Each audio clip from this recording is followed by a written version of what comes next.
هل أتاك حديث الغاشية وجوه يومئذ خاشعة عاملة ناصبة تصلى نارا حامية تسقى من عين آنية ليس لهم طعام إلا من ضريع لا يسمن ولا يغني من جوع وجوه يومئذ ناعمة لسعيها راضية في جنة عالية لا تسمع فيها لاغية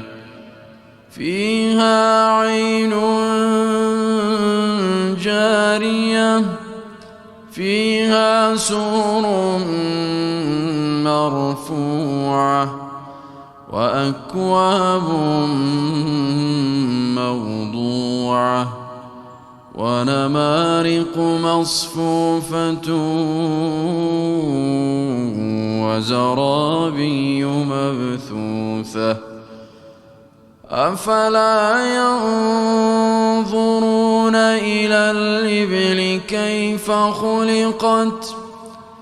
وإلى السماء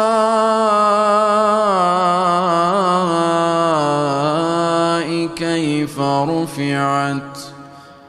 وإلى الجبال كيف نصبت وإلى الأرض كيف سطحت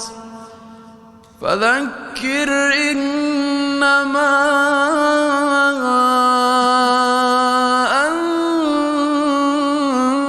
أنت مذكر لست عليهم بمسيطر